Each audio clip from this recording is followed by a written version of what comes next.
Les francs-maçons, plus ancienne et plus grande société secrète du monde. Qu'est-ce que c'est la franc-maçonnerie? Oh bah ça c'est un petit peu de tout, hein, la franc-maçonnerie, un petit peu de sorcier là-dedans, je sais pas quoi. On dit que on ne peut pas constituer un gouvernement sans qu'il y ait au moins un ministre franc-maçon. La réponse est clairement non, il n'y a pas de difficulté là-dessus.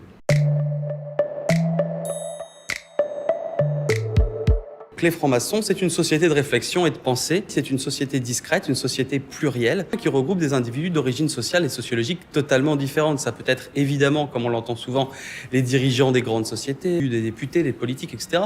Mais ça peut être un individu lambda, votre voisin, etc., l'individu du coin. L'idée qu'il existe des procédures secrètes, des savoirs secrets, des connaissances, des pratiques, etc., tout cela fait partie quelque part d'un imaginaire fantasmagorique qui génère des fantasmes, qui génère des passions, qui génère des croyances. À proprement parler, non. La franc-maçonnerie s'étale en une des journaux, elle s'étale dans la presse, les loges sont ouvertes au public. Des révélations ont été faites par d'anciens francs-maçons sur ce qu'il se passe vraiment dans les loges, sur la manière dont on est initié, etc. Donc finalement, la franc-maçonnerie ne fait pas grand-chose de secret.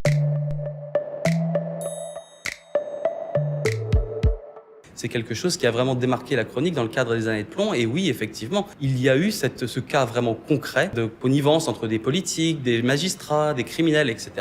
pour effectivement mener à bien et dissimuler les activités criminelles, donc illégales, donc secrètes. Mais dans l'immense majorité des cas, les francs-maçons se contentent de discussions autour des grands sujets de société, des grands débats sociaux et sociétaux. Alors, influencer le pouvoir d'une certaine manière, oui, sur des grands débats de société, de produire une pensée, mais encore une fois, il n'y a pas de pensée franc-maçonne en tant que telle, il n'y a pas de pensée monolithique. Effectivement, il y a des grands principes que l'on peut retrouver, la laïcité, le respect du pluralisme, la défense de l'esprit critique, du rationalisme. Et effectivement, ponctuellement, on peut retrouver une influence de la franc-maçonnerie sur certaines lois, certaines grandes lois.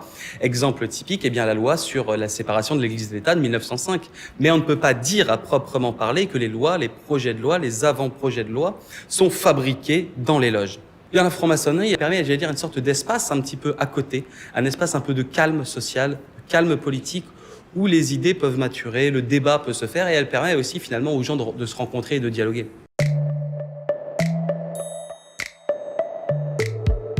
Cette obsession, elle est assez ancienne finalement. Si on remonte un point de vue un petit peu historique, eh bien, l'abbé de Baruel est le premier en France, avec l'abbé Lefranc et quelques autres, à donner une lecture complotiste de la Révolution française dans laquelle les francs-maçons seraient parmi les responsables secrets de ce changement d'ordre, finalement, de remise en cause de la France catholique, de la France royale, la France éternelle.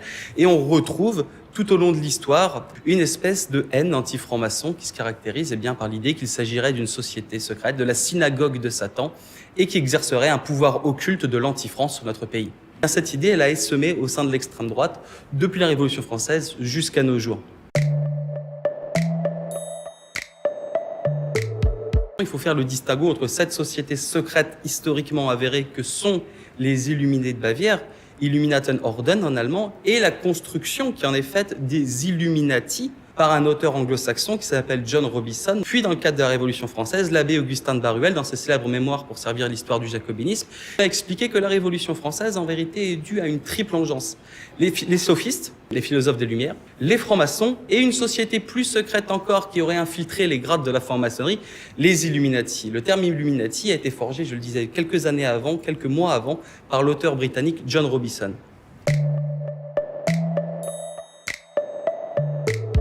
C'est un peu l'inverse, c'est parce que vous croyez déjà qu'il existe ce complot illuminatique que vous allez chercher d'en rapporter les preuves dans une sorte de raisonnement conséquentialiste inversé. Il est vrai que sur le billet d'1 $, vous retrouvez l'œil qui voit tout, mais cela c'est un symbole très ancien qui est bien préexistant à ces supposés Illuminati ou Illuminés de Bavière.